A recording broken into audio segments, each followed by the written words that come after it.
One hit. That was the number. One hit in 4 at-bats on the night of his 32nd birthday.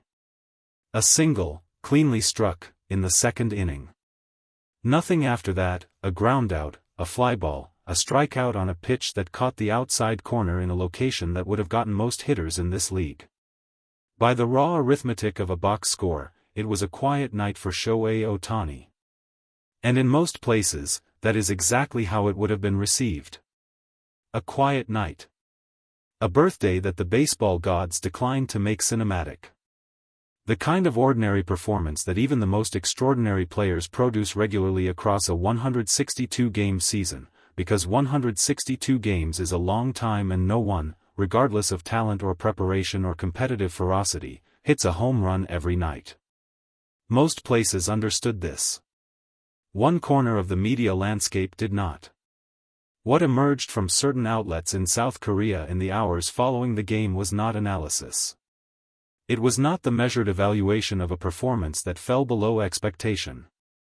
It was something sharper and more personal, a criticism of Ohtani that moved quickly from the baseball he had played to the person playing it, from the one hit he had recorded to broader questions about his motivation, his focus, his commitment, and whether the birthday celebrations that had surrounded the game had somehow compromised the competitive seriousness that has defined every public moment of his career. The reaction, when it reached the United States, was immediate. And it came from people whose opinions on baseball carry a particular kind of weight. To understand why the criticism landed so badly, you have to understand what Ohtani had actually done on his birthday. Not just the one hit. Everything. He had taken the mound in the 3rd inning, because that is where his schedule placed him, because the pitching plan had been built around his availability, because Dave Roberts had constructed a game plan that required Ohtani to contribute in both directions. He had thrown 72 pitches. He had recorded 11 strikeouts through his innings of work. He had induced a double play in the 4th inning with runners on 1st and 2nd that prevented what the Padres broadcast team was already framing as a potential go-ahead rally. The pitching line was not merely good. It was, by any honest evaluation, exceptional. And then he had handed the ball to the bullpen, walked to the dugout, changed his mindset in whatever internal way he changes his mindset when he moves from pitcher to hitter, and gone to the plate 4 times. Against a pitcher who had prepared specifically for him, who had studied his tendencies and designed an approach for the occasion, who retired him 3 of those 4 times with pitches that a great many hitters in this league would not have made contact with at all. One hit. On a birthday. After throwing 72 pitches and striking out 11 batters. The criticism that followed focused on the one hit.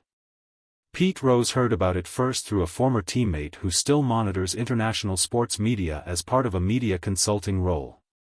He called the original outlet's characterization, as it was relayed to him, translated from the original Korean, one of the most absurd things I have heard directed at a baseball player in 50 years of being around this game.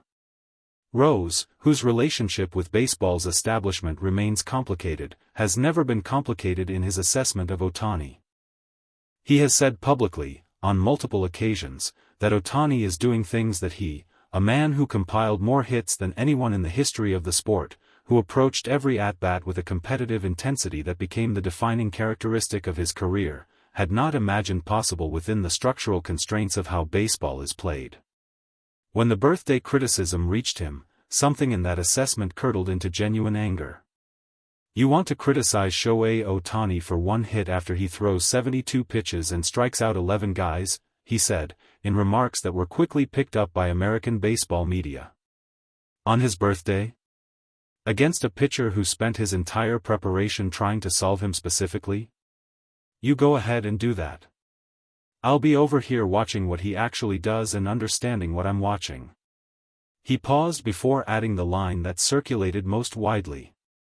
The people writing that criticism have never stood in a batter's box in their lives. If they had, they would understand that one hit after what he did on that mound is not a failure. It's a human being performing at a level that the rest of us can only describe, never replicate. Reggie Jackson's response came through social media, a platform he uses sparingly and deliberately, reserving it for moments when he feels something strongly enough to want his name attached to it publicly. He posted 4 sentences. Shohei Ohtani struck out 11 hitters and got a hit on his 32nd birthday. The criticism from certain outlets calling this disappointing is embarrassing for those outlets. In my career I never once did what he does every time he takes the field. Shame on anyone who doesn't recognize what they're watching. 4 sentences. No elaboration. No invitation to debate. The post received more engagement in 6 hours than most baseball-related content generates in a week. Because the people who follow Reggie Jackson are not a casual audience, they are people who understand what it means when a player of his stature uses words like shame. Who understand that a man who hit 3 home runs in a single World Series game and spent 21 seasons in the major leagues does not deploy that word carelessly. The response in the comments was overwhelmingly consistent. Across languages, across fan bases, across the various constituencies that follow baseball in its many international forms. People who rarely agree on anything agreed on this. The criticism had been wrong. Not nuanced but debatable wrong. Simply, clearly, demonstrably wrong. The American media reaction built more slowly but arrived at the same destination. Several prominent analysts who cover the sport daily addressed the Korean coverage directly in their morning shows and podcasts, not with the reflexive defensiveness of people protecting a local product, but with the specific frustration of professionals who have spent years trying to communicate to general audiences what Ohtani actually is and what his performances actually mean. One analyst, whose work on baseball metrics has been cited in front office presentations across the league, put the mathematical case plainly. The expected batting average on the contact Ohtani made last night was .287. He was 1 for 4. He was actually slightly unlucky at the plate. If you want to criticize his birthday performance, you are criticizing a pitcher who struck out 11 hitters and a hitter who made good contact and didn't get rewarded by the ball distribution. You are criticizing the baseball gods for not cooperating.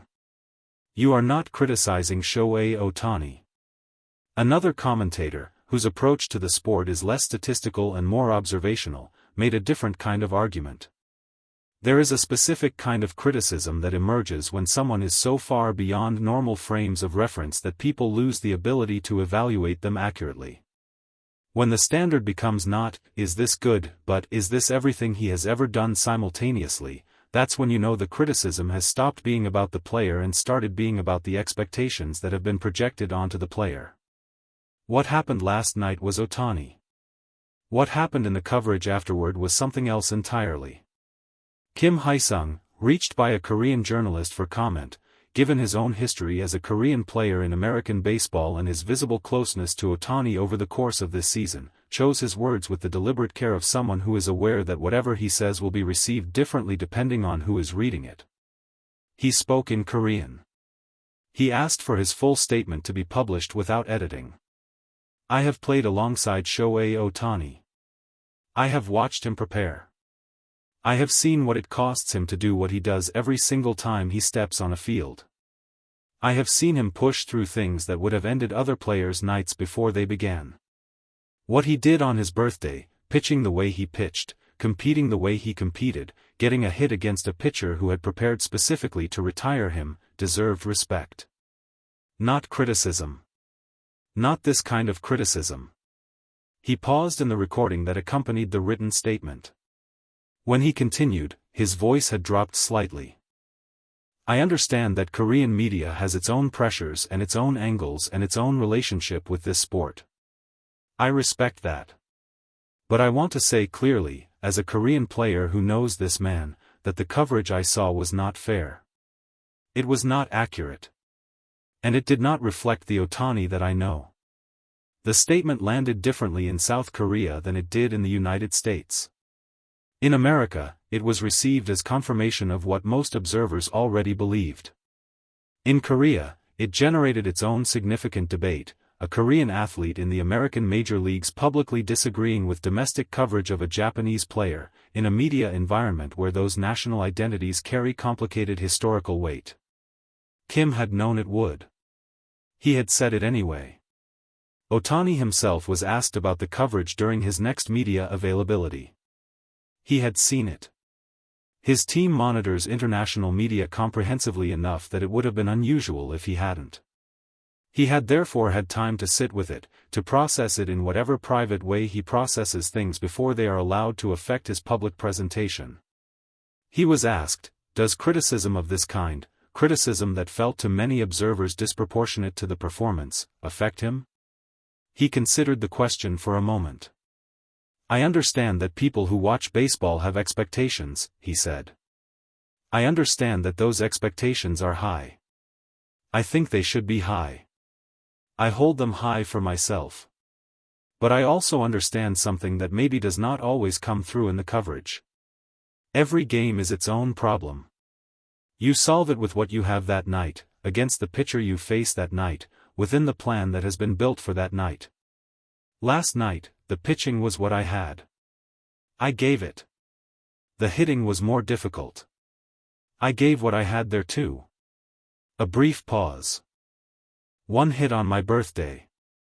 The trace of something in his expression, not quite amusement, not quite dismissal. I've had worse birthdays. The room laughed. Ohtani did not quite laugh. But his eyes did something.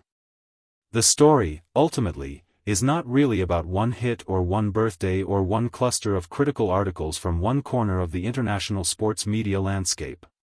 It is about something that happens inevitably to any athlete who operates so far above the established ceiling of their sport that the normal metrics of evaluation stop functioning properly. Where one hit after 72 pitches and 11 strikeouts becomes a narrative about disappointment. Where a birthday that produced a performance most pitchers in this league would consider extraordinary becomes a story about falling short. The legends who responded, Rose, Jackson, and the others who added their voices in the hours that followed, were not simply defending Ohtani from unfair criticism. They were defending something more fundamental. The ability to see what is actually in front of you.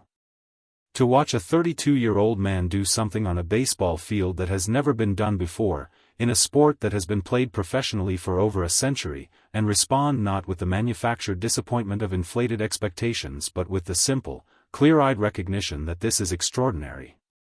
That it has always been extraordinary. That one hit on a birthday, after everything else he gave that night, is not a failure. It is a human being. Doing something impossible. On a Tuesday. And the least we can do, the very least, is see it clearly.